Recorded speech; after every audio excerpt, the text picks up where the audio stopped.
Donc, pour 1, variation d'une fonction. On commence avec un exemple. La courbe tracée ci-contre est celle d'une fonction f définie sur -5, 7, décrire à l'aide de phrases les variations de f. Donc là, on a la courbe représentative de la fonction f, on a un repère, orthonormé. Quand vous avez un repère, le mieux, c'est de le graduer tout de suite. D'accord? Donc vous le graduez. Voilà, je l'ai gradué. Vous en faites autant sur votre feuille. Mettez des petites flèches ici, j'ai oublié de les mettre. Voilà.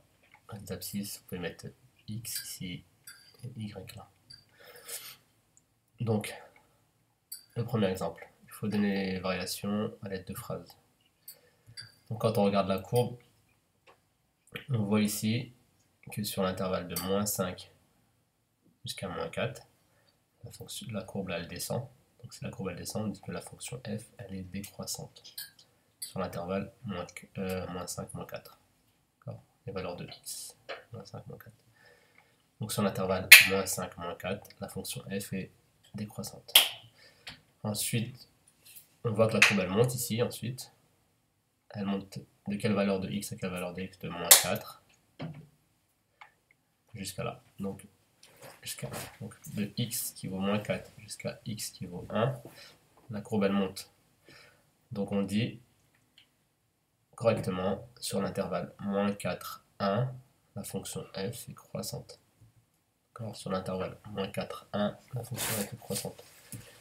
Ensuite, sur l'intervalle 1,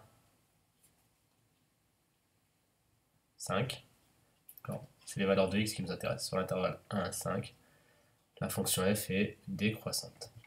Sur l'intervalle 1, 5, la fonction f est décroissante.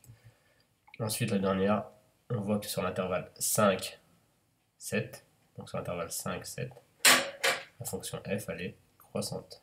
Sur l'intervalle 5, 7, la fonction f est croissante. Voilà, rien de compliqué. Ensuite, on peut résumer les variations de la fonction f à l'aide d'un tableau, ce qu'on appelle le tableau de variation de la fonction f. Donc on reprend l'exemple 1, et on va dresser le tableau. Donc dans la première ligne du tableau, il faut mettre les valeurs de x, et dans la deuxième ligne du tableau, il faut mettre les variations de f. Donc dans la première ligne, on complète comme ça, donc x, donc l'intervalle de définition c'est de -5 jusqu'à 7, et là on va marquer variation de f. Donc sur -5, -4, c'est ce qu'on a trouvé dans le premier exemple. Sur l'intervalle -5, -4, la fonction elle est décroissante, donc on met une flèche qui descend. Ensuite, il faut donner les images ici. Il faut donner l'image de -5 et l'image de -4. Donc on regarde sur la courbe. Donc sur la courbe, l'image de -5, c'est -2. Et l'image de -4, c'est -3. Donc c'est pour ça que l'image de -5, c'est -2. L'image de -4, c'est -3. Ensuite, la deuxième phrase sur l'intervalle -4, 1, la fonction f est croissante. Donc sur l'intervalle -4, 1, on fait une flèche qui monte. Il nous faut l'image de 1. On regarde sur la courbe, l'image de 1, x c'est 1, donc ça c'est l'antécédent. Donc les images on les lit sur l'axe des ordonnées. Donc l'image de 1, c'est 5. Donc l'image de 1, c'est 5. Ensuite, sur l'intervalle 1 à 5, la fonction f est décroissante. Donc on fait une flèche qui descend de 1 à 5. On va chercher l'image de 5. L'image de 5, donc 5 c'est un antécédent, donc son image c'est -1. Voilà. Et sur l'intervalle 5, 7, la fonction f est croissante. Donc on va faire une flèche qui monte. Et on va chercher l'image de 7. Et l'image de 7, 7 c'est un antécédent. C'est 2. Voilà. Donc c'est pas très compliqué. Normalement tout le monde doit avoir compris ça et doit savoir le faire maintenant. Ensuite, la suite de la leçon. Définition. Soit i un intervalle et f une fonction définie sur i. Donc là on généralise, i ça peut être n'importe quel intervalle, ça peut être moins l'infini plus l'infini, 0, 15, peu importe, d'accord? L'intervalle i sera les valeurs qu'on regardera sur l'axe des abscisses.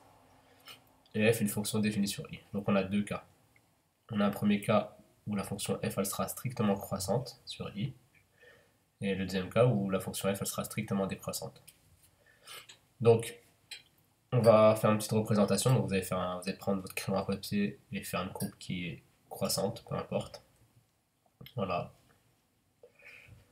Ensuite, dire que f est strictement croissante sur i signifie que pour tout nombre u et v de i, donc quelles que soient les valeurs qu'on prendra dans l'intervalle i, telles que u est plus petit que v, donc sur l'axe des abscisses des antécédents, on va prendre deux valeurs, u et v c'est deux valeurs de i, donc u il doit être plus petit que v, donc u il est plus petit que v, donc u il doit se situer à gauche de v.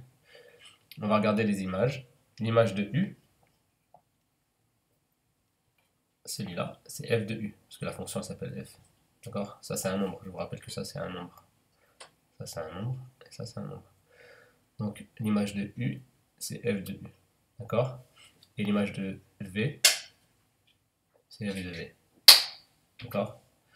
Qu'est-ce qu'on remarque? On remarque que quand u il est plus petit que v, ben forcément f de u il est plus petit que f de v. Ça c'est dans le cas d'une fonction strictement croissante. Donc c'est pour ça qu'on dit deux réels de i et leurs images sont rangées dans le même ordre. L'ordre il n'a pas changé ici. Ça c'est l'ordre, mais lui il n'a pas changé.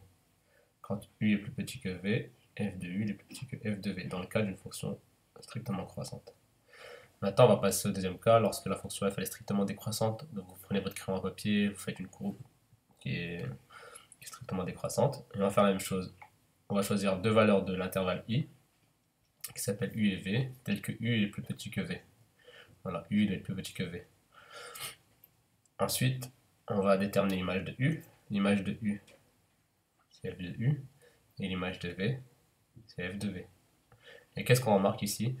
Lorsque u il est plus petit que v, et ben f de u il est plus grand que f de v, puisqu'il est au-dessus, sur l'axe des ordonnées.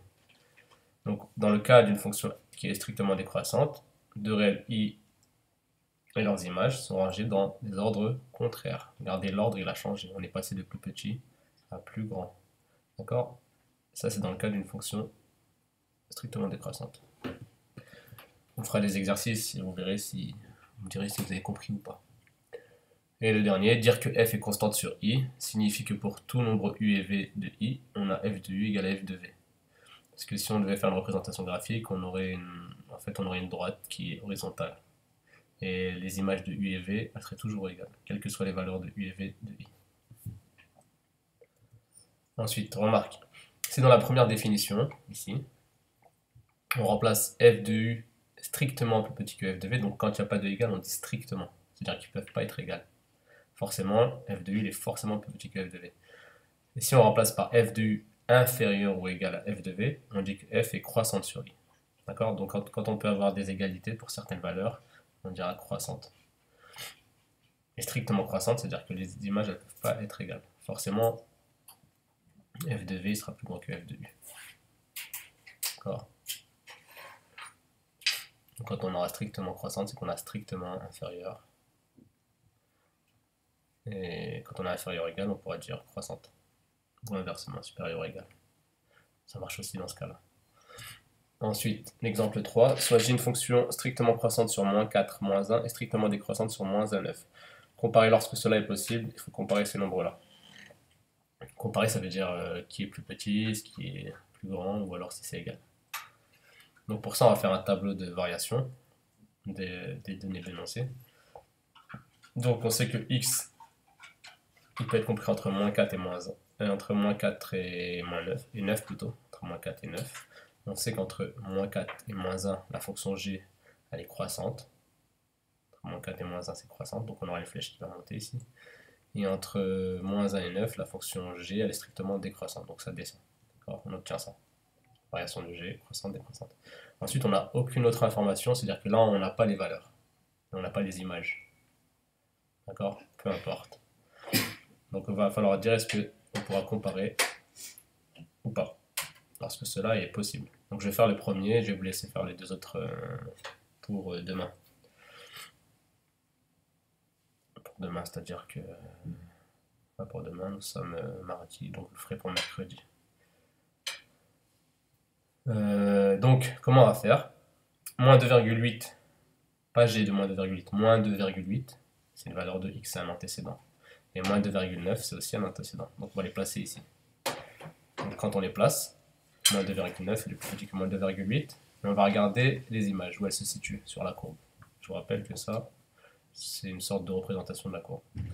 Donc l'image de moins 2,9 est ici sur la courbe, à peu près. Et on ne connaît pas sa valeur. Et g de moins 2,8 ici. Donc qu'est-ce qu'on remarque?